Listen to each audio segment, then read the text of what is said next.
월요일마다 만나는 뉴스 속 경제 시간입니다. 상법 개정안이 지난주 국회를 통과했습니다.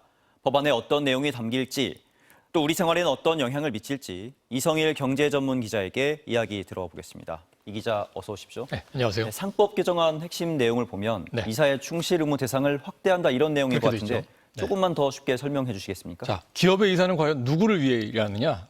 바로 이 질문에 대한 답이거든요. 자, 이번 개정으로 회사와 주주를 위해서 일하고 또 전체 주주의 이익을 공평하게 대우해야 한다 하는 그런 조항으로 바뀌었습니다.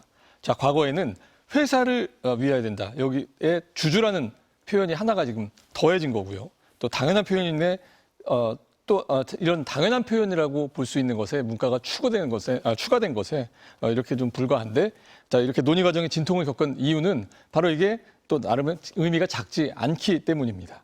자, 지난 2020년 LG화학이 2차 전지 사업부였던 에너지 솔루션을 분할할 때 LG화학 이사회는 여러 대안들 가운데 유독 대주주에게 유리한 방안을 선택했다는 비판을 받았었습니다.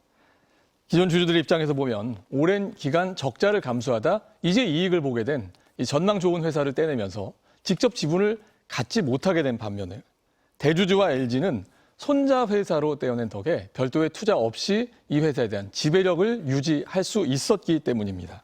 이사회는 사업부를 키우기 위해 필요한 이 회사를 위한 결정이라고 설명을 했지만 기존 주주들이 지분을 가질 방법이 없었기 때문에 다른 방법이 또 있었기 때문에 이 설명 설득력을 갖지 못했습니다. 자, 이 같은 기업의 분할, 합병, 또 자회사 상장처럼 대주주와 다른 주주들의 이해가 엇갈리는 중요한 결정을 앞으로는 함부로 할 수 없게 됐다. 이번 상법 개정으로 가장 크게 바뀌는 일일 겁니다.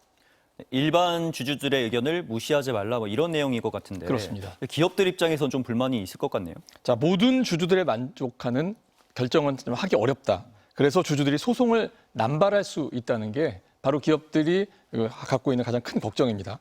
회사는 신산업을 성공시키려면 한동안 수익이 나지 않는 투자도 감수를 해야 하고 또 결과적으로는 또 실패하는 투자도 있기 마련인데 일부 주주가 당장 이익이 나지 않는 자금 투자를 모두 문제 삼으면 어떻게 하냐 이런 불만입니다. 자, 결과적으로는 성공할 수 있는 투자도 좀 꺼릴 수밖에 없나, 망설일 수밖에 없다라는 그런 주장이 기업들의 반대 주요 논리였습니다.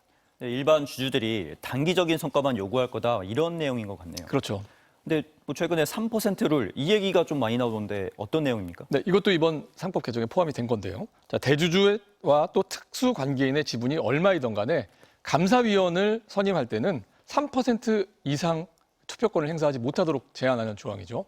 자, 새로운 조항을 적용하면 대주주가 한 50% 정도 지분을 가졌더라도 2대 주주가 지분 27% 정도만 확보하면 감사위원을 이제는 임명을 할 수 있게 됩니다. 감사위원은 회사 경영진 또 대주주에 대한 견제와 감시 역할을 할 수 있기 때문에 이 적대적 M&A를 시도하는 쪽에서는 중요한 수단이 될 수 있긴 하죠. 자, 기업들 정확하게는 대주주들이 바로 이 점 때문에 과도한 권한 제한이고 경영권 방어 비용이 늘어날 것이다. 이런 불만을 갖게 된 조항입니다.